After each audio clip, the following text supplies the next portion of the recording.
especial do podcast Empreenda com Ciência. Esse podcast é uma realização do Núcleo de Inovação Tecnológica da Universidade de Newton Lins, né, o NIT de Newton Lins. E aí eu gostaria de agradecer o apoio da Embiota, né, da incubadora nossa aqui da universidade, do pessoal da Agora Cri, que costuma fazer nossa arte, o pessoal da Ratoritec, que dá todo esse suporte técnico, toda a estrutura para a gente estar produzindo esse podcast, né, que está cada dia mais sendo conhecido, principalmente pela comunidade acadêmica. E hoje a gente vai começar um bate-papo que o Paulo vai ver, vai passar rapidinho. Quando a gente perceber, já vai ter passado aí nossa horinha, Paulo.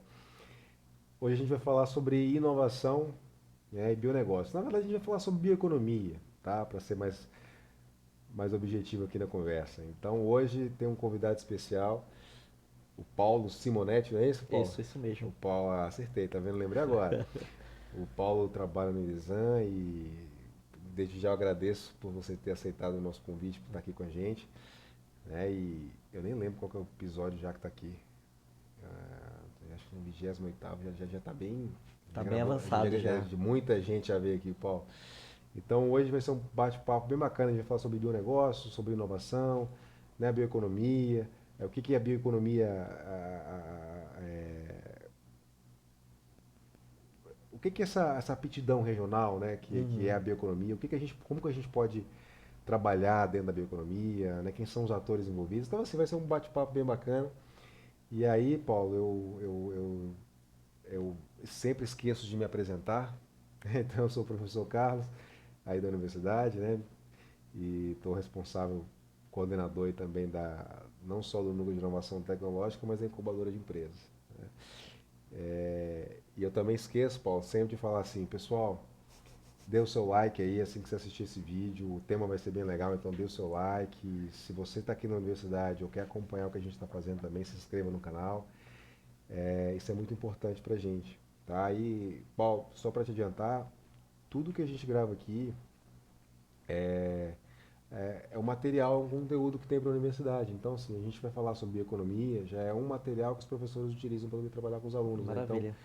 é um trabalho educativo que a gente faz para levar conhecimentos da nossa região sobre empreendedorismo, inovação e sempre quando a gente pode também falar sobre economia, que é a nossa aptidão regional, né? Com certeza. Então seja bem-vindo, Paulo. Eu gostaria que você se apresentasse pro pessoal, falar quem você é. E aí a gente pode parar e eu já faço outra pergunta para você, pode ser? Tá bom, pode. Então, eu sou daqui de Manaus mesmo, nascido e criado aqui. Eu fiz técnico em Química no Cefet. Essa é a minha área, né? Sou da sua área. E aí depois segui o caminho natural, né? Fazer engenharia química. Legal. E aí durante sou da primeira turma de engenharia química da UFAM, então, assim, teve suas desvantagens porque o curso ainda estava se estruturando, mas teve desvantagens porque os professores brigavam pelos alunos que queriam fazer as coisas. Então, fiz várias iniciações científicas, tive várias oportunidades, entre elas de ir para o Ciências Sem Fronteiras. Então, tive uma vivência ainda durante a graduação para ir para a Alemanha. Pô, que Então, foi bem legal. legal. E acho que Época boa essa. isso abriu bastante minha mente, porque a graduação na Alemanha são 3 anos, e eu fui no quarto ano de graduação no Brasil. Então meio que eu já tinha terminado a graduação deles, e aí eu acabei escolhendo as disciplinas do mestrado deles da área de bioprocessos. E aí isso abriu minha cabeça pro que é, comecei a ter o contato real do que seria a bioeconomia, né? Ah, legal. E aí estudei lá, fiz meu TCC lá, trabalhei com bioprocessos, com cultivo de micro-organismo, enfim. E aí eu voltei com aquela vontade de me embrenhar mais na bioeconomia, entender melhor o que seria a biotecnologia como um todo. É, e aí eu acabei caindo virei professor, entrei no mestrado em biotech, em biotecnologia na UFAM. Só que eu fui numa linha bem específica de gestão da inovação. E eu que acabei juntando os dois mundos, né? Do biotech, de entender bioeconomia, entender o que é, propriamente dito, a bio na Amazônia, mas também como inovar, como fazer com que aquelas teses e dissertações saíssem da biblioteca e se tornassem, propriamente dito, um retorno para a sociedade, um produto, um negócio, seja o que for. E aí eu terminei o mestrado na necessidade, assim, eu tinha acabado meu contrato com o professor e aí eu precisava empreender. para ganhar dinheiro, enfim, só para me sustentar. Então dei um jeito de já fazer uns cosméticos para mim mesmo, que eu tinha tido contato com alguns cosméticos naturais na Alemanha. E aí eu fiz pra mim, comecei a vender numa feirinha e deu super certo. E aí eu terminei o Caramba. mestrado abrindo uma startup chamada Cheiro Cigano. Eu vivi por 3 anos com ela, ela me sustentou. Cheguei a ter 3 funcionários. Que legal, velho. Cheguei a faturar durante o começo da pandemia, primeiro ano que a gente aumentou o faturamento. Cheguei a faturar 15 mil ao mês. Então, real, Olha fiz só. dinheiro, assim, sabe? Sobrevivi disso. Fiz um curso, um MBA em desenvolvimento de cosméticos em São Paulo. Então, ia todo mês para São Paulo para fazer um curso, estudar com o pessoal da Boticário, Natura, como é que eles desenvolvem produtos. Então, foi bem legal Que essa vivência. legal. E aí, só que no segundo ano da pandemia, fechou as torneiras, né? Todo mundo tava segurando dinheiro, todo mundo entendeu que É. não ia ser mais tão fácil. E aí foi quando a startup começou a desandar. E aí eu resolvi fechá-la e apareceu a oportunidade de eu trabalhar no Idesan, com bioeconomia propriamente dita, né? Então hoje eu gerencio uma política pública, na verdade, pela Idesan, que o Idesan ganhou direito à coordenação há 4 anos atrás. Que é basicamente uma política pública que capta recursos de investimentos obrigatórios. As indústrias que estão no polo industrial de Manaus elas têm como obrigação investir parte do seu faturamento na Amazônia. E aí ela tem uma lista de coisas que ela pode investir. Uma delas são os programas prioritários, que são os programas criados pela Suframa para desenvolver, né, trazer soluções que temos que temos assim nos gargalos da Amazônia. E aí o IDESAN ganhou direito à coordenação de um desses programas, que é o de bioeconomia. Então hoje basicamente meu trabalho é captar esse recurso das indústrias e investir em novos negócios, fomentar a geração de novos negócios para a Amazônia. Você é o cara, né? O Paulo ele faz um trabalho muito importante, né? Quer dizer, é o cara que está ali enxergando esses negócios, né? E a gente sabe que tem muito recurso, né, Paulo? Isso aí vai ser a gente vai falar um pouquinho mais na frente. Mas vamos lá, que trajetória você tem, né? Quer dizer, você já passou, você já vislumbrou, quer dizer, toda uma formação, teve uma experiência no exterior, hoje, ou melhor, né, criou uma startup, tentou trabalhar dentro da bioeconomia, né, desenvolvendo Sim, bioprodutos e veio a pandemia, pum, né? E aí é um momento que realmente ninguém sabia, ninguém conseguia prever nada, né? Então, sim, e aí depois você acabou entrando no IDESAN, né? exato. Fala um pouquinho do IDESAN pra gente. Qual que é o papel do IDESAN aqui na região? Só Então, pra o gente IDESAN, conhecer também. o IDESAN tem 18 O anos de pessoal tá vendo essa camisa bonita azul lá, a minha, eu tô usando pra fora da universidade, ele tá com a camisa bonita do IDESAN, tudo azul, né? É isso aí. É bom falar do IDESAN. O IDESAN é uma OCIP, né? Conhecido normalmente como uma ONG, né? ONG pode ser na verdade várias coisas, uma delas é a OCIP. É uma organização de sociedade civil organizada e de interesse público. E aí o IDESAN ele tem 18 anos de atuação. E, 18 anos já, né? já, ele surgiu em Manaus, no Amazonas.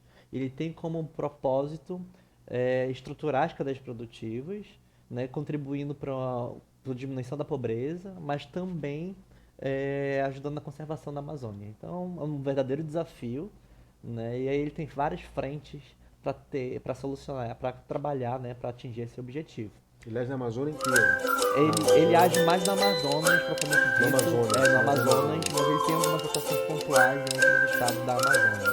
Em especial agora com a política pública de Gerencia, que a gente tem como obrigação atuar em toda a Amazônia Ocidental Amapá, que é Até o basicamente Amapá lá, né? Amapá, Arara, né? A sigla Arara. Amazonas, Roraima, Rondônia e Acre e o Amapá. Legal. Então a gente tem algumas atuações nos outros estados. E aí, nesses 8 anos, ele acabou estruturando algumas cadeias produtivas, enfim, fez um trabalho bem intenso, mas eu diria que ele tem dois cases assim, de sucesso nessa atuação dele com as comunidades da Amazônia. Uma delas é a Inatu, que ele ajudou com o apoio do PPA, com apoio, enfim, de alguns entes do Ah, eu conheci BNDES. as meninas do Inatua. Ele conseguiu identificar comunidades que tinham vocação, que já atuavam extraindo manteigas e óleos da Amazônia, capacitou elas, construiu usinas de beneficiamento desses óleos e manteigas dentro da comunidade, e aí criou uma marca coletiva dessas cooperativas de várias regiões do Amazonas, e eles acabaram, estão há 3 anos existentes, já faturaram mais de 4 milhões de reais. E esse recurso não é do IDESAN, esse recurso é da marca Inatu, que é formado pelas cooperativas das comunidades. O IDESAN só presta serviço técnico e conecta eles com o mercado. Então é mais uma prestação de serviço do que necessariamente, né? E Sensacional, agora né? essa marca que tem um CNPJ próprio, então que é formado pelas cooperativas. Então é algo, eu diria assim, bem importante, assim, e comprova, é uma prova de conceito do que o Sim, IDESAN sim, sem consegue dúvida. fazer isso. E aí outra atuação, Valida, né, a atuação de vocês. exatamente, e a outra que eu diria é o Café Apuí, que no sul do estado do Amazonas, né? Conheci o pessoal lá também. A gente começou o ato de desmatamento, a gente entendeu que para diminuir o desmatamento naquela região, a gente tinha que propor uma alternativa para a comunidade ali não entrar na cadeia de Porque lá é produtivos muito, né? Lá é, ilegais. que é fronteira Que já é agrícola, fronteira agrícola, está né? expandindo. E aí a ideia é que lá a gente, o governo, né, durante o período de ditadura, já tinha tentado plantar café, então tinha um café que estava abandonado no meio das florestas. E aí a gente entendeu que a gente poderia transformar essa região do café em um SAF, um sistema agroflorestal, que é um plantio consorciado de várias espécies, onde se produz também o café, né? Mas produz banana, açaí, enfim, várias outras coisas. E aí a ideia é que né, o negócio do Café Apuí, a gente capacitou essa comunidade para tocar os SAFs, e a gente também tem lá a torra e sacamento do É uma Café delícia o Apuí. café robusta, né? Exato, e Uma hoje delícia. esse café já é encontrado em supermercados como Pão de Açúcar, por exemplo. Né? E Eu virou achei em não, São Paulo, lá no tem não supermercado. só um impacto muito positivo, mas também virou um negócio real, tanto que recebeu um aporte milionário no ano passado, de um investidor privado que enxergou isso como potencial de investir o recurso Sim, dele próprio. sim. Então, é isso. E a gente tem essa frente de negócio, que é a mais, a primeira aceleradora de impacto da Que Amazônia, é voltada para da bio, região né? norte, que é voltada para bio, e temos a outra frente que é a política pública que seja gerenciada. Então, assim, temos bastante coisa. Não é o trabalho que vocês fazem. Se a gente abrir o site do Desan, a gente vai ver lá. Tem muita informação, né? Muita coisa legal ao longo desses anos aí Sim, de atuação, né? Eu tive o prazer de conhecer o Carlos Cury. Logo quando eu cheguei aqui em Manaus, foi logo quando estava evidenciando muito essa questão da bioeconomia ali. Logo quando tinha lançado o programa prioritário, quer dizer, você já começa a dar um boom ali, né? Quer dizer, você sim. começa já a estimular a galera a entender a bioeconomia, né? A aptidão regional. E aí eu tive o prazer de conhecer o Carlos Cury, enfim. E aí eu aprendi a admirar o trabalho de Desan, né? Que é o trabalho que vocês fazem. Mas, ô Paulo, a bioeconomia é um desafio, né, Paulo? Porque, assim, você tem atuação enquanto Indesan, né? Mas eu acho que o mais desafiador mesmo é a gente entender a região, né? Assim, é entender a Amazônia assim, e as peculiaridades, porque só entende ela mesmo quem está aqui, Com né? certeza. Tem um custo Amazônia que a gente chama, né?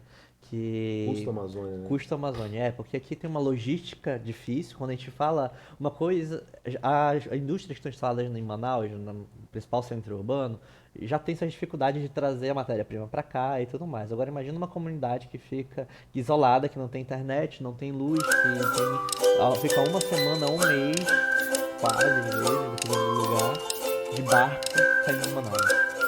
Não tem. E é isso, né? E chega de barco, mas tem época que tu não chega, porque tá no período de vazante, o barco não atravessa naquele rio, por exemplo, né? Não trafega. Então, e aí, como é que. Entendi, são realidades muito únicas. Então, e aí tem a questão logística, tem a questão de qualidade, porque cada um extrai uma copaíba, faz uma mandiroba de uma forma diferente. Então tem que capacitar, porque estão fazendo da forma como aprenderam e não necessariamente é a melhor a que a indústria aceita, por exemplo. Tem questões biológicas também, né? A copaíba que é produzida no sul do estado do Amazonas, no Rio Madeira, por exemplo, é diferente do que é produzida em Atumã, que é diferente do que é produzida em Roraima. Legal, né? A copaíba, na verdade, é um gênero, né? Copaíba que tem, acho que umas 7, 8 espécies que produzem só na Amazônia. Então é muito diverso, né?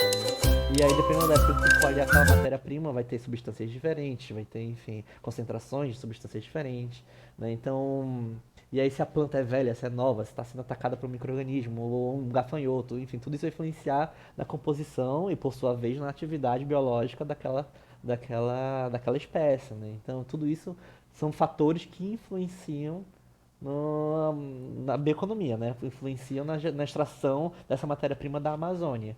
E Com certeza. aí tem mais outros fatores, por exemplo, quando tu olha, né, para a cadeia produtiva, tu tem a comunidade na ponta, aí tu tem um atravessador que vai atravessar, que tem uma relação geralmente bem predatória com a comunidade, e aí a Bem comunidade, comum isso, para né? conseguir sobreviver, ela vai adulterar esse óleo, então vai adicionar óleo de soja, óleo diesel, seja que óleo for, para poder aumentar os rendimentos dela e conseguir vender mais. Legal, e assim, não julgando, porque é lei de sobrevivência, né? Exato, exato. E aí chegar o atravessador, por sua vez, também vai batizar, porque ele também quer vender mais do que quando chegar no centro urbano. Então, na verdade, a gente tem um ciclo e chega em Manaus uma copaíba adulterada, extraída de forma ruim, que a gente não sabe de onde veio. As copaíbas do Brasil todo, do Amazônia toda se misturam.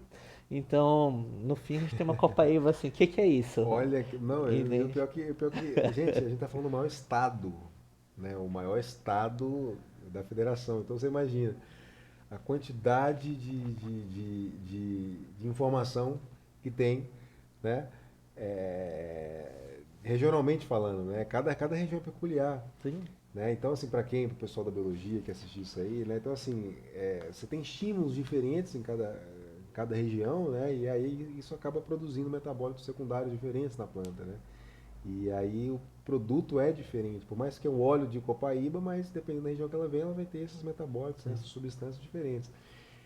E isso acaba querendo ou não entrando naquelas questões, né? Ah, o Guaraná lá de Maués é melhor, né? Ah, o açaí lá com de certeza. Codajás é melhor, né? Por Com quê, né? certeza.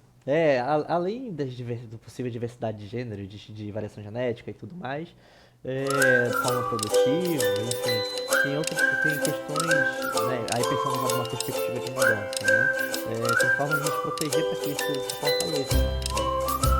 Então, uma solução para a gente proteger isso é parar de enxergar a Copaíba como uma Copaíba.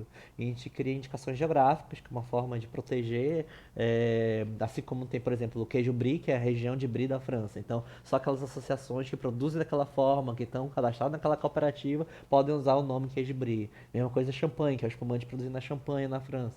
Então, na É no Amazônia, a gente Brasil, também né? O queijo Minas, Exato, né? então na Amazônia também tem os nossos exemplos, né? Como o Guaraná de Maués, que aí é aquela cooperativa que se registrou, faz parte daquela indicação geográfica, produz daquela forma, usa aquela variação da espécie de Guaraná, enfim. E é aquela ali que pode usar o termo Guaraná de Maués. E aí se cria. E aí, essa que é a ideia, né? Uma das formas de proteger e valorizar a biodiversidade amazônica é parar de pensar em Copaíba por Copaíba e pensar na Copaíba do Rio Madeira, a Copaíba de não sei da onde, e aí vai Exatamente, registrando os exatamente. lugares. Isso é importante, gera rastreabilidade, né? Que é outro gargalo, né? Outro gargalo, né? A gente não sabe de onde tá vindo nada. Então, assim, pô, qualidade duvidosa, né? Ah, pô, aquele abacaxi, né? De Novo Remanso, né? Novo Sim, com Remanso, né? certeza. Esse tem mais agrotóxico, aquele não, né? E, enfim, E aí quando a gente pensa em todas essas dificuldades que a Amazônia representa, na verdade, se a gente pensar de uma outra perspectiva, a gente são oportunidades de negócio, claro, né? exatamente. E aí Não sendo são problemas, é uma oportunidade de negócio. Exato. Porque assim, o problema de rastreabilidade que a gente tem com a Copaíba, que a gente acabou de narrar, é o mesmo problema de rastreabilidade que o Guaraná tem, que a madeira tem para garantir que não está vindo sendo extraída de forma legal, que o peixe tem para garantir que ele está vindo fora da época errada, enfim, ou está sendo, sabe, enfim. Então é um tipo de produto de serviço, na verdade, que todo mundo precisa, né? Então, essa oportunidade de negócio é onde o programa prioritário tenta solucionar, né? A gente enxerga tudo isso como oportunidade de negócio e investe em soluções para Legal. esses serviços. Então, quando a gente fala que a gente investe numa cadeia produtiva, a gente está olhando ela de ponta a ponta, desde a estruturação da cadeia com a comunidade, com melhoria de processos produtivos com a comunidade, capacitações, até outro lado, que é a rastreabilidade, logística, agregação de valor lá na ponta, né? Que aí, em outros termos seria cosmético, produto farmacêutico, bioplástico, enfim, produtos de alto valor Aham, agregado. aham. Então a gente tem que olhar para a cadeia como um todo. Exatamente. Porque não adianta a gente investir só em um cosmético, senão esse cosmético, ok. Cheguei numa cura do câncer, por exemplo. Maravilha, agora eu preciso de 1 tonelada dessa substância ao mês. Como é que eu É, produzo isso na Amazônia? E aí não tem uma cadeia produtiva estruturada, e aí a gente não exatamente. consegue entregar isso para o mercado. É, é exatamente isso que eu ia perguntar agora, assim, já entrando no nosso tema de fato, né? Inovar aqui na Amazônia é desafiador exatamente por isso, né? Sim, Isso aí, dando essa continuidade que você falou agora. Você tem toda uma cadeia produtiva. Quer dizer, se você começar.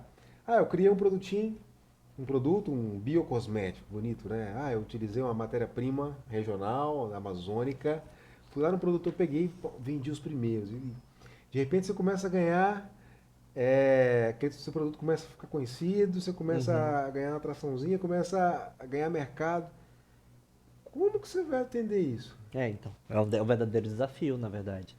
Né? E aí por isso que a gente, o que acontece, é muito tradicional na Amazônia, é, é você estruturar a tua própria cadeia produtiva. Né? Dá exemplo de Natura que ela teve que olhar, ela usa matéria-prima amazônica, usa, mas ela teve que olhar para toda a cadeia produtiva dela e capacitar bem do comecinho até chegar a ela. Só que quantas Naturas a gente tem, né? Empresas bilionárias? Não temos. Né? É, Então é muito difícil uma empresa começando a ter esse fôlego para conseguir capacitar a comunidade, garantir que está vindo sendo extraído de forma adequada, garantir essa logística, garantir essa rastreabilidade, tudo de forma adequada. Isso fica muito oneroso para uma startup lá da ponta de cosmético conseguir fazer isso do começo ao fim. exatamente, Então, no exatamente. lugar de olhar assim de forma horizontal, tipo, todo mundo tem que fazer, tem que voltar, né, e estruturar sua própria cadeia. E aí tu vai Uhum. tratar aquela cadeia como se fosse, né, o teu tesouro e tu não vai compartilhar com ninguém. No lugar de fazer isso, a gente vai dar cada um desses elos, cada um desses gargalos, dessas dificuldades que temos na cadeia, para um negócio diferente. Uhum. E aí esses negócios, por sua vez, conseguem atender não só uma cadeia, mas como várias outras, já que os problemas são os Exatamente, mesmos. exatamente. E aí eles conseguem, por sua vez, se especializar. Então, não é, eu não faço rastreabilidade e também capacito, e também faço cosmético, e também não. Eu faço rastreabilidade e faço bem. E atendo diversas cadeias com as suas diversas variações e necessidades. Então, eu faço esse negócio bem. Né? Então, acho que quando a gente fala de estruturar uma cadeia produtiva na Amazônia, a gente tem que entender que não é só gerar produto, produtos e serviços.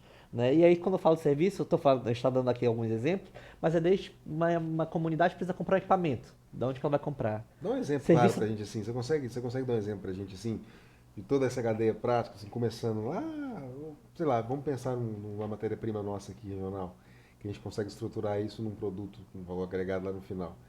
Qual exemplo você daria pra gente hoje, assim?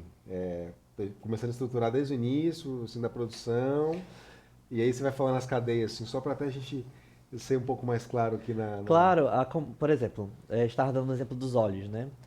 O óleo de copaíba, ele é extraído do tronco da árvore, né? A gente fura a árvore e consegue, e aí ela começa a exudar, né? Começa a vazar aquele Não óleo, mata a árvore, né? não mata a árvore, fura, lógico, Igual tem era toda a forma seringueira, né? adequada e tudo mais, e aí fura e ela começa a escorrer aquele óleo e aquele óleo é coletado. E essa árvore fica no meio da floresta amazônica.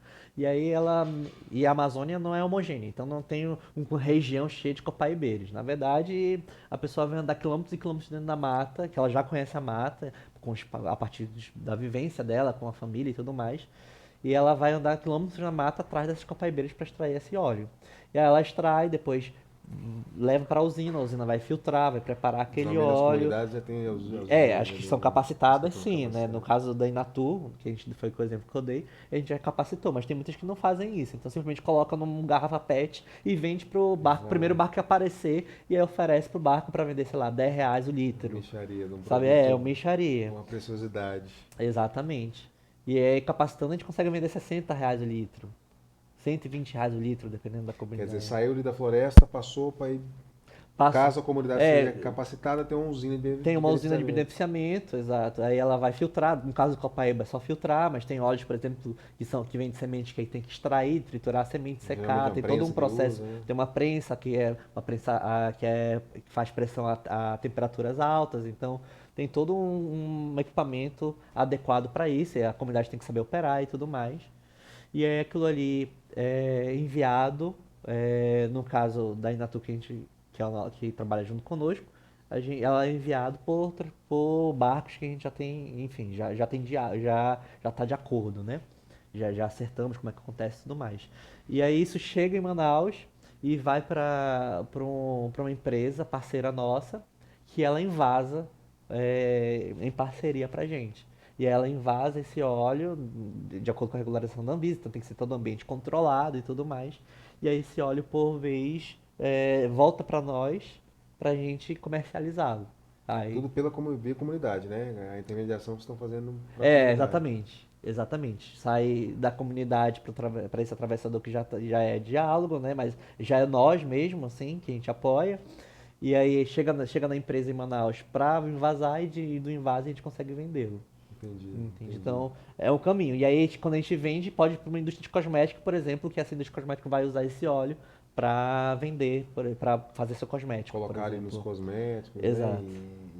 E aí botar o celular, O né? selo Produto da Amazônia, Amazônia, né? Que é vem da uma Amazônia, marca falar que usa Copaíba, e aí na verdade vai usar tipo 1%, meio por cento de Copaíba, mas é isso, faz 0,01, parte. né? Mas usou, né? Usou. Usou o quê, né? Sim, Mas a gente percebe que é uma cadeia complexa, né? Então, quer dizer, você tem que entrar na floresta, né? Quer dizer, não é um sistema de monocultura que você planta para poder sim, florescer. Então, são produtos nativos, né? Ou melhor, a matéria-prima nativa, que você tem que ter um trabalho, e aí é legal o trabalho de Desan, porque Desan, outras organizações que existem aqui na região, né? Capacitam esse pessoal, eles preparam essa matéria-prima, como ele usou o óleo de copaíba. Isso tem que chegar, por exemplo, aqui em Manaus, para invasar, e aí sim você acha os compradores. Né? E aí geralmente isso vai para a indústria cosmética. Né? é, o E, consumidor final, dependendo de como for. e tem muita gente também que usa diretamente, né, o Usa, exato. óleo, E aí que tem que é o consumidor final, né? que é Exatamente. o. E aí tem cada caso, por exemplo, essa questão de ir no meio da mata e buscar, isso é um problema, né? Porque ele conhece a mata o suficiente, sabe qual é o melhor caminho para encontrar todas as copaibeiras que ele encontra, enfim, isso é um possível gargalo. E aí a gente investiu numa startup, por exemplo, agora que eu falo ano passado, chamada Vende Onde. E aí ela faz toda essa rastreabilidade. No caso dela, tá focando em castanha, mas ela pode ampliar para qualquer outra Aham, matéria-prima.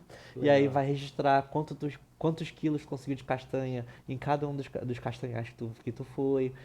Aí tu registra isso. E ela tem uma impressora que via Cataloga IoT. cada. E aí ela coloca, imprime isso e cola dentro do saco que tu colocou aquela castanha. Então ela vai ter rastreabilidade daquela castanha. Ela funciona com GPS offline e aí ela consegue registrar onde que está esse castanhal. Então depois que tu tiver passado por todos os castanhais da tua região, ela vai te sugerir qual é o melhor caminho mais rápido para ir em todos os castanhais. Aumenta Então, a eficiência dos aumenta a eficiência dos processos, processos, né? consegue Aumenta a dizer produtividade. qual castanheiro que produziu Que mais, sensacional, que quanto sensacional. produziu, né? E aí isso tudo vai ser entregue depois para o atravessador que vai chegar por exemplo, no consumidor final. Eu posso ter no fim uma castanha torrada, seca, que eu vou estar comprando em São Paulo, ou sei lá, nos Estados Unidos, com um QR Code que eu vou saber que foi extraída pelo seu João, da comunidade tal, da copaibeira tal, posso ter o ponto GPS daquela castanheira, então eu vou conseguir agregar valor. Então uma castanha que eu vendia de, não sei, R$ 30 o quilo, eu vou passar a vender R$ 200 o quilo porque tá toda rastreada.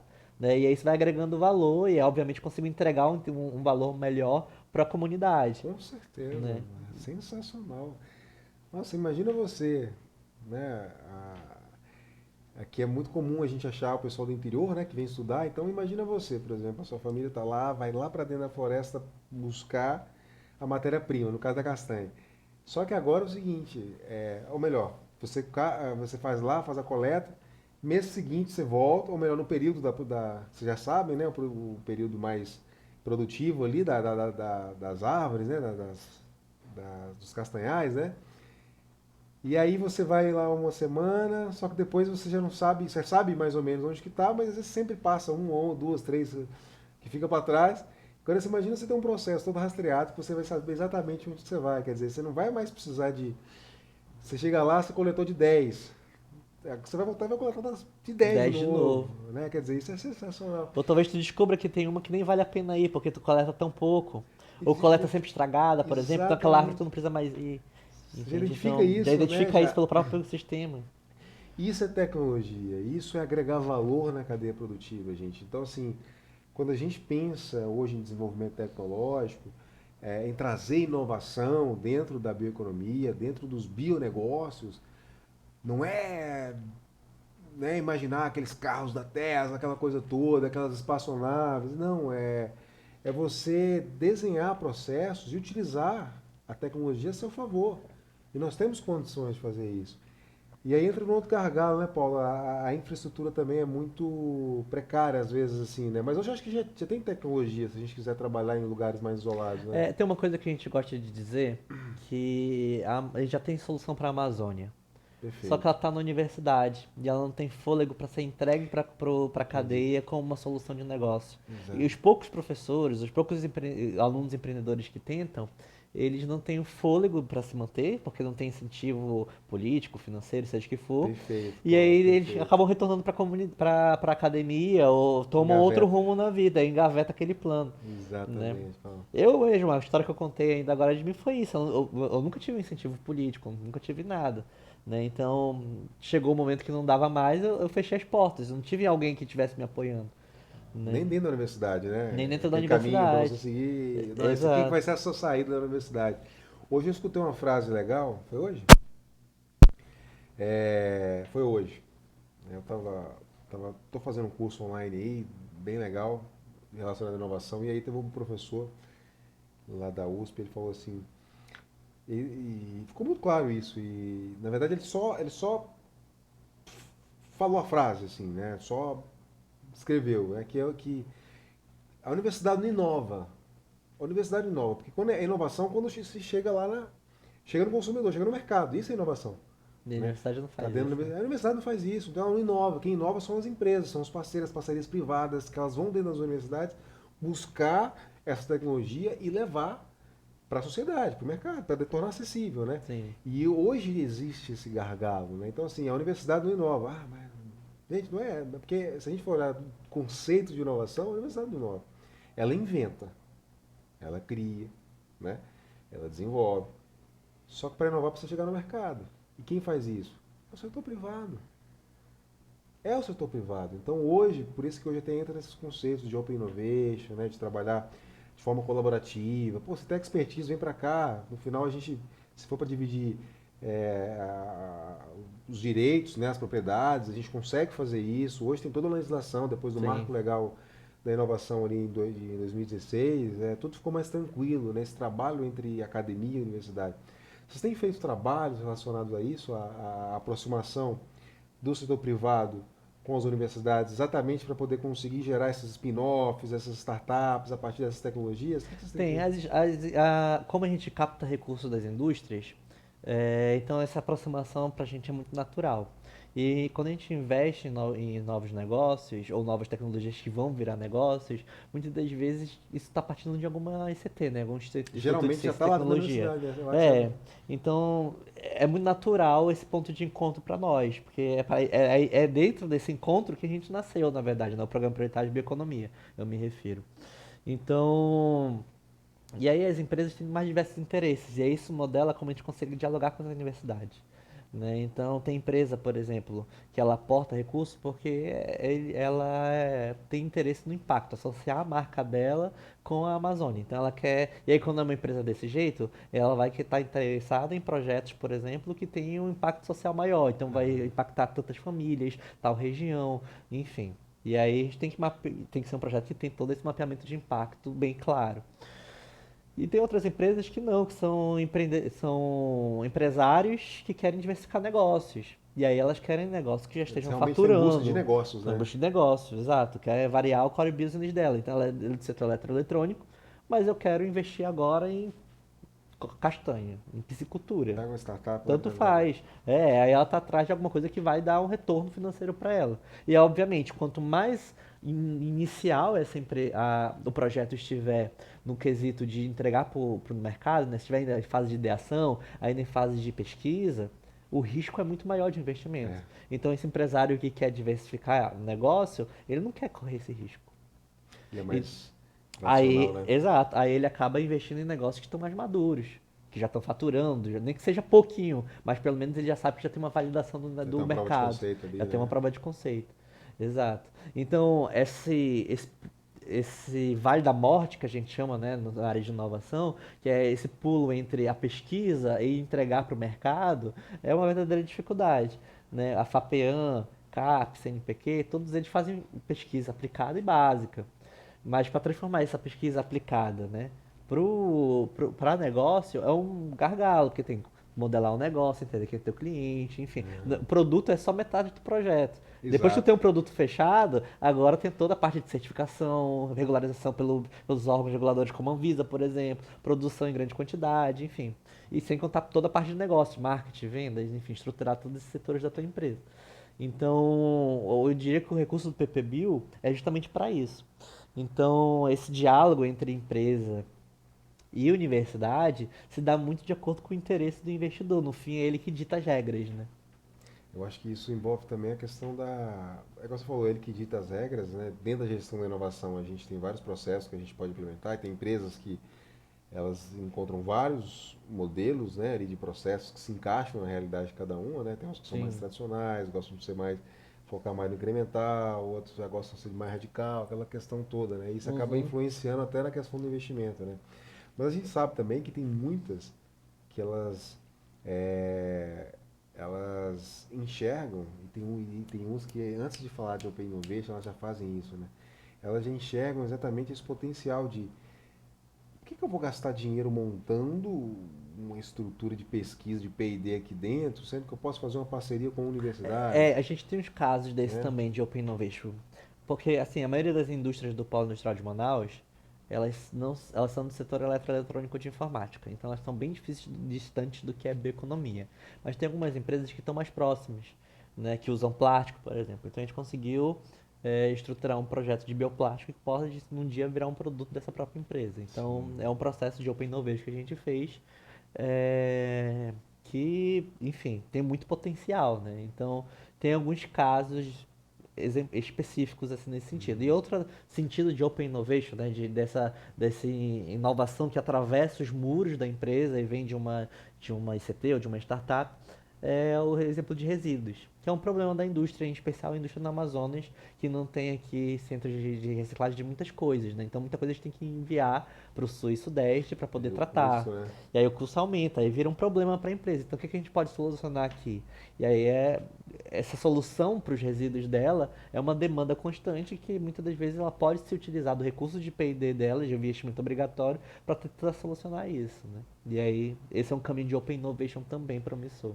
Exatamente, principalmente isso aí, porque eu vejo, eu realmente assim, eu não sei se é porque eu não procuro mesmo, assim, mas eu vejo que há muito espaço para, assim, no Brasil todo há, né, mas principalmente aqui, e como você é da área da química também, eu também sou, eu vejo muito poucos projetos dentro da área da química, dessa parte de engenharia de materiais, né, exatamente pensando talvez um processo, algo que consiga dar destino a muitos desses produtos, né? Aqui, você conhece aqui em Manaus, assim, existe algo nesse sentido, Paulo? Existem alguns projetos, alguns centros de pesquisa já até fortes, assim, na área de materiais, na área de química, na área de corrosão, por exemplo, né, para evitar corrosão. Aqui em Manaus Aqui em tem, Manaus tem alguns centros de referência, inclusive, mas não estão dentro das estão universidades, dentro né? das universidades. Estão dentro das Alguns estão dentro universidades, da né? universidade, exato. Mas eu diria que geralmente o pesquisador ele não olha para as necessidades da empresa, né? Na verdade, ele nem dialoga com a empresa, ele não está olhando para isso. Ele quer pesquisar o que ele pesquisou no doutorado, ele quer pesquisar o que deu na telha dele, que ele leu em algum lugar que é bom, que é interessante, que é importante. Né? Ou que, sei lá, que é uma orientação de dentro do departamento, Acabam não atendendo a não demanda. dialoga uma coisa com a outra, O né? que que você precisa, né? Tipo, o que que Exato, você precisa? Que a exato. gente vai trabalhar, a gente vai pesquisar. Mas é isso, né? Porque a vocação das universidades nunca foi gerar negócio, nunca foi atender a indústria. A universidade sempre olhou para si mesmo. A mudança para uma universidade empreendedora começou nos anos final dos anos 90, começo dos anos 2000, mais ou menos. O termo universidade empreendedora pelo menos foi cunhado nessa época. Então é algo Já muito tinha incentivos recente. de década de 80, já tinha, apareceram alguns incentivos, né, que foi a criação dos parques tecnológicos, inclusive foi criado em Manaus, mas não existe mais. Os outros lugares tudo existe, né, Uhum. que foi Campina Grande, São Carlos, Florianópolis, qual outro lugar? Enfim, aí daqui não tem mais, né. Mas Mas em enfim, termos aí, práticos, a forma de pensar dentro da pesquisa não mudou muita coisa. Não, é. Entende? É. Por mais que tenha incentivos Quer políticos, dizer, da criação cultural dos isso, parques, né? mas cultura, a academia não tem essa cultura. É. Então, olha, e isso é uma coisa que é muito difícil de vender, inclusive, às vezes, nesse diálogo, né, com o empreendedor, com o investidor. Esse é um desafio que vocês têm lá? Muito, porque o pesquisador fala uma linguagem e o investidor fala outra. Os tempos são diferentes, né? E porque cada um tem um ritmo da pesquisa, outro tem um ritmo da indústria, então são totalmente diferentes. A vocação a forma como eles olham, um olha muito como pesquisa, outro olha como potencial de negócio. Então a forma de diálogo, os pontos de interesse são diferentes. Então acho É. que esse é um pouco do nosso trabalho mais sensível, de tentar traduzir de um para o outro, entende? Então, Quer por isso dizer, que a um gente geralmente mediador. media as reuniões, não deixa a reunir. Não é porque a gente não acredita. A gente acredita que, óbvio que eles sabem se comunicar. Vocês entendem, Mas a né? gente tenta trazer o diálogo, trazer os pontos mais Sensacional. sensíveis. Eu acho que isso é um. Para fazer inovação, eu diria que isso é essencial, sabe? Saber dialogar todas as línguas. Exatamente. É isso que você falou interessante, né? Você precisa de ter o mediador. É o mediador, né? Você precisa ter esse mediador aí. Sim, É essa pessoa que trabalha. É como o papel de um tradutor mesmo, né? Você trabalha a comunicação dos dois, porque realmente a cultura nossa brasileira é essa, né? Já tem quebrado muito. Hoje a gente tem aí universidades empreendedoras, sim. hoje você tem parques tecnológicos, então você vai em universidades não tão grandes, tem parques tecnológicos, indústrias lá dentro com 2.500 funcionários, né, que trabalha com desenvolvimento tecnológico, leva tecnologia para a universidade, enfim, a gente citou alguns ali fora naquela hora que a gente estava conversando. Então, assim, hoje já tem muitos lugares que está acontecendo. E, e aí eu queria te perguntar isso, Paulo, você acha que o que a gente precisa fazer para poder melhorar aqui na nossa realidade, né? Que a gente sabe que cada região, mas para melhorar exatamente, porque dinheiro é proveniente, ou melhor, a, as grandes corporates aí, nós temos corporates, né, que são grandes empresas aqui, que elas têm, além de ter a obrigação, muitas querem fazer isso, né? Só que a gente ainda está preso num sistema um pouco ultrapassado de universidade, que está enraizado, é uma troca que você precisa fazer radical para poder mudar essa cultura, né? E aí, esse é um desafio que vocês têm, né? O que você acha que a gente precisa fazer aí, principalmente aqui para a região, para a gente conseguir aproximar essas duas coisas? Olha, acho que pelo lado da universidade, Principalmente falando de bioeconomia, né? com certeza. Porque você tem um polo que não tem nada a ver com bioeconomia, assim, na prática, Sim. e você estimula, fomenta, e você precisa convencer esses caras a investir em bioeconomia. Vamos lá, a gente tem, para inovação a gente tem o tríplice hélice, né? Que a gente tem o governo, a universidade, o centro de pesquisa como um todo É, e, o setor privado. e o setor privado. Então eu vou falar um pouco dos três. Em relação à universidade, seria muito essencial que os pesquisadores passassem a ter uma visão de negócios. Então chega lá pesquisador comigo falando, olha, eu produzo uma ração animal muito boa, muito nutritiva, muito barata, com resíduo de caroço de buriti. Pô, legal, mas buriti dá 4 meses no ano. Tu vai montar uma empresa para fazer caroço, resíduo com caroço de buriti, tu vai trabalhar só 4 meses no ano e o resto dos meses tu vai trabalhar com o quê? E aí tu não fecha um negócio. Então se tu conseguir diversificar várias matérias-primas, por exemplo, aí tu começa a pensar num negócio que faça mais sentido, né? E ainda mas ainda tem que pensar em coletar todo esse material e tal. Essa visão Perfeito. de grande produção, de grande volume, o pesquisador geralmente não tem. E aí É porque ele se está apaixonado pela solução, né? apaixonado pela solução, E aí ele. exato. E aí, se a gente conseguisse fazer com que os nossos pesquisadores enxergassem dessa forma e conseguissem se preparar para entregar essa solução, seja para a gente ou direto para o investidor, Aham. isso seria, assim, um outro mundo, assim, sabe? Seria o ideal. O mundo Pe- ideal, né? Seria o mundo ideal. Pelo lado do setor privado, eu diria que ele entender esse tempo diferente da pesquisa e da geração de negócio, mas também entender a importância de investir na Amazônia, né? Porque, como você falou, o polo industrial de Manaus está longe da realidade da bioeconomia. Então, trazer esse diálogo para mais perto e perceber como é que a bioeconomia pode se conectar, seja pela agenda ESG da indústria, seja pela agenda de inovação aberta, seja, enfim, seja qual for o motivo, mas buscar essa conexão. Eu acho que isso é essencial, né? E trazer eles, olhar para eles que olharem a gente de uma forma mais aberta para esse processo. Eu acho que isso seria um bom caminho. E aí, no setor de governo, eu diria que incentivar cada vez mais que as indústrias possam trazer, né, possam fazer essa conexão com a bioeconomia, né? A Suframa sempre tentou, na verdade, né? Essa, inclusive, sempre foi a vocação que a Suframa tentou desde os anos é, 50 que ela existe, mas assim, Quase se entende como suframa, né? desde que ela se entende como Suframa, ela tenta, o polo industrial, ele nunca foi muito conectado com a biodiversidade, mas sempre se promoveu por uma conexão com a região, seja na conservação, né, que existe estudos, inclusive da FGV, já comprovando que o polo industrial ajudou na conservação da floresta, Sem dúvida. devido à existência dele. Mas também em promover incentivos como a criação do CBA, como a criação do Programa Prioritário de Bioeconomia e outras frentes que ela teve para tentar conectar, trazer esse retorno, essa geração de recurso que é muito rico do polo industrial para o interior, para a Amazônia como um todo, né? Obviamente para o governo, né, o ideal é que tivesse mais, que esse esforço fosse cada vez mais constante, cada vez maior, né, para que a gente conseguisse irradiar essas soluções, essa tecnologia que já temos na indústria para o resto do setor produtivo na Amazônia. Né? Se tu pega Djalma Batista, por exemplo, Djalma Batista, um dos maiores estudiosos da Amazônia, dentro de um dos maiores livros dele, que chama Complexo da Amazônia, ele descreve que o único investimento que tivemos na borracha, que é o maior ciclo produtivo da Amazônia, foi uma faca com ponta curvada que conseguia tirar a seiva da borracha sem matar a árvore. Até hoje, tu vai no interior para comprar qualquer coisa sobre borracha, tu vai encontrar a mesma faca. Sendo que a gente extraía na época da Segunda Guerra, na época da Primeira Guerra. Né? Então a gente está falando aí de mais de um século, quase. Quase um século que é isso, é a mesma coisa. Não tivemos incentivo em ciência e tecnologia na Amazônia.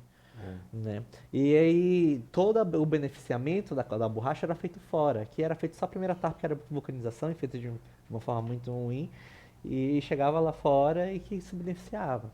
E até hoje isso de uma certa forma que acontece. A Amazônia continua exportando extratos, óleos, manteigas. Não que isso seja ruim, temos mercado para todos os produtos da Amazônia. É. Mas quanto mais agregação tecnológica a gente tiver em solos amazônicos, em especial no meio da comunidade amazônica, maior vai ser o incentivo financeiro e o desenvolvimento local que a gente vai conseguir atingir. Né?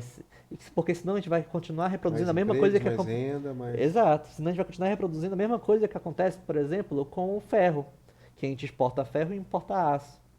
Né? Exatamente. Que é Manda fazer os o trilhos histórico, lá na e o China e histórico, depois o compra. exemplo clássico, né, sobre agregação Isso é tecnológica, Brasil, né? né? Infelizmente E aí isso é acontece a mesma Brasil. coisa com a Amazônia. É. Né? Então, e aí existe diversas tentativas de solucionar isso, né? Então temos aí uma iniciativa, por exemplo, chamada Amazônia 4.0, não sei se você conhece, Sim, sim. que ela tenta desenvolver uma indústria que consegue ser transportada de um lugar para o outro da Amazônia de acordo com os ciclos, né, da biodiversidade.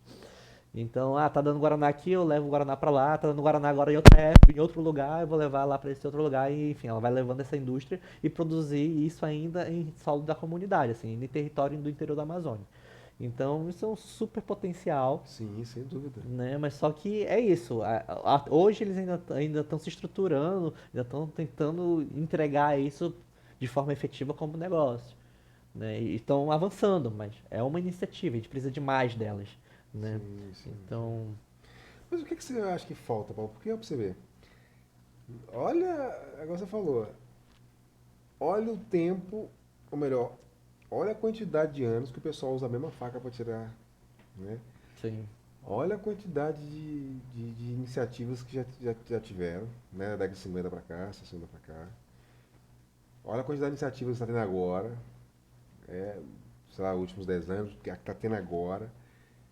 A gente tá numa produção, inclusive, de mão de obra qualificada para a região, né? O que de fato falta, assim, para as coisas darem certo? Porque, assim, você tem mais recursos que qualquer outro lugar do país. Você entendeu? Você tem o principal laboratório a céu aberto do mundo.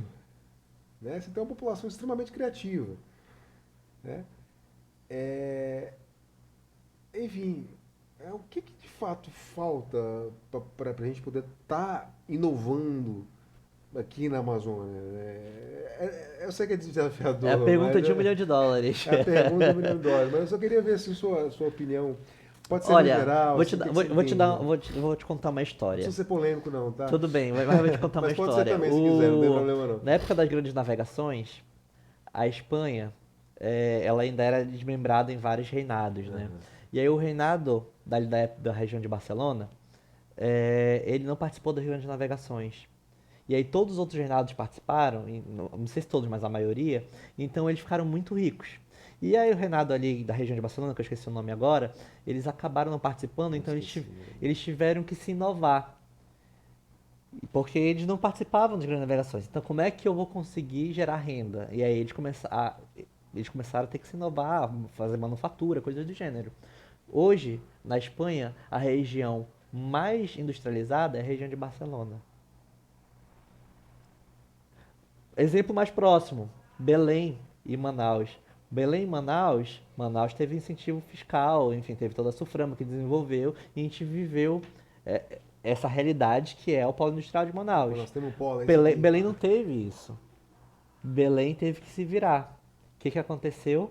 Belém hoje tem uma indústria associada às matérias-primas locais da biodiversidade muito mais forte do que a Manaus.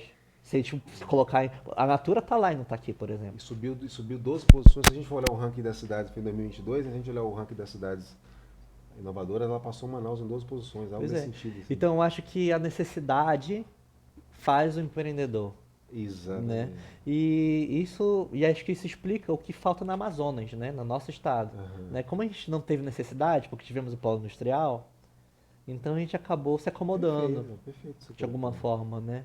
E aí é interessante pensar dessa forma Isso traduz porque em várias esferas, né? em Tanto a várias política esferas, quanto a sociedade, sim, todo mundo ali, sim, né? todo mundo de alguma forma se acomodou. É.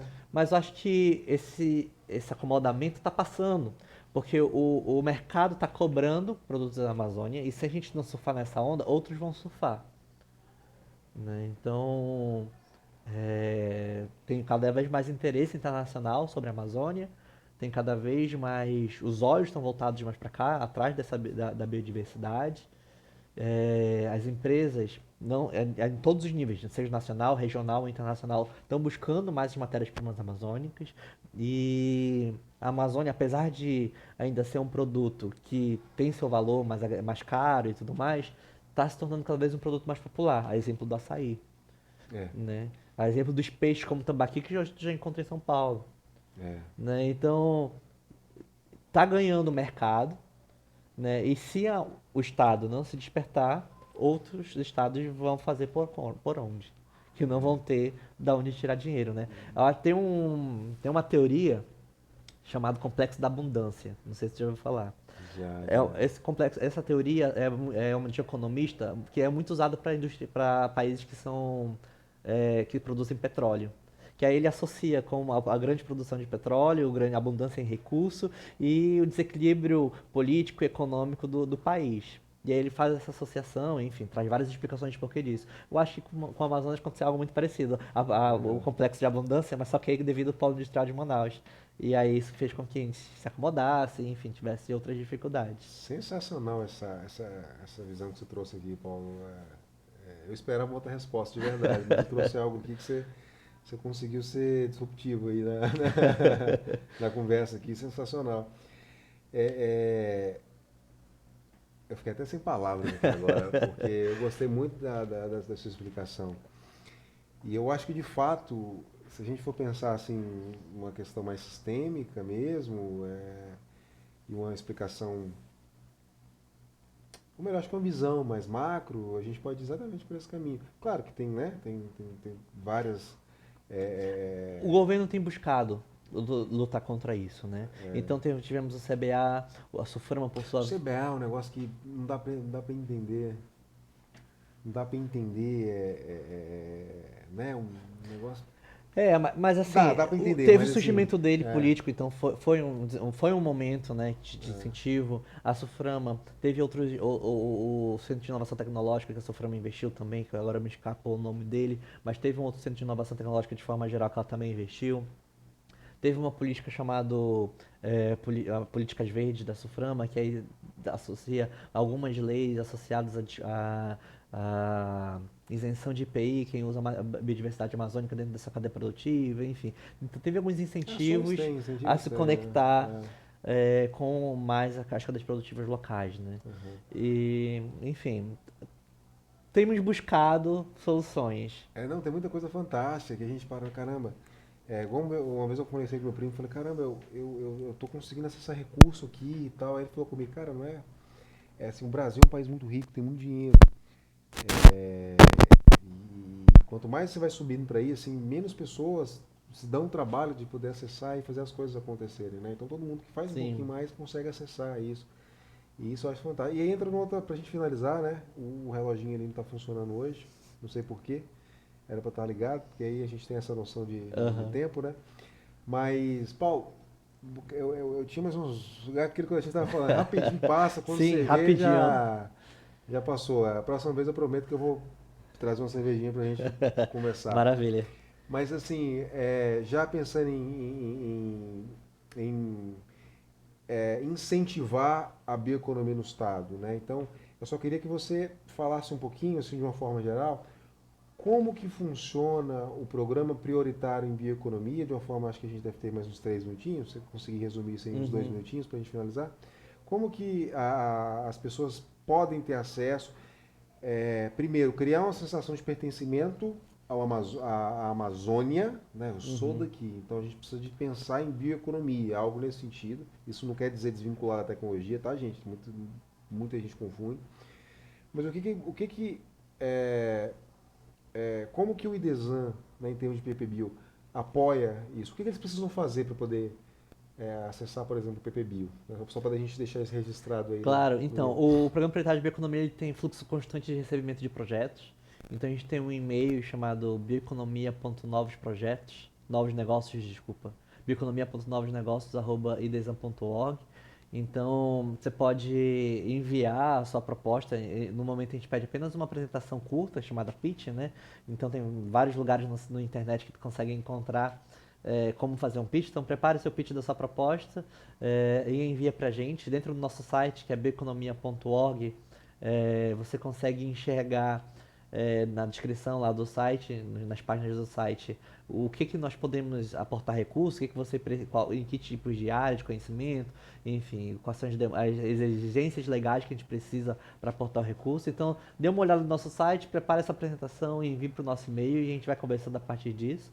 E no momento que a gente perceber que tem toda a enquadrabilidade legal para receber esse recurso, o projeto passa para a fase de captação. Então, a gente começa a bater nas portas das empresas, apresentando os projetos de acordo com as demandas da empresa. E no momento que o seu projeto recebeu recurso, é um processo de venda, então pode demorar de um mês a mais de um ano. Mas no momento que a gente consegue o recurso, a gente dá início à escrita do projeto e, de fato, a execução dele. Pô, sensacional, você fez um pitch aí, né?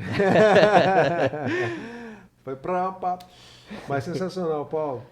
Eu acho que o nosso tempo acabou, que pena, porque tava legal. Eu acho que é a primeira vez assim que eu esqueço do tempo que ele Aham, como não teve o tempo ali, né? Eu se esqueço é perdeu. quando ele falou e fez assim, eu falei, pronto, já deu dói.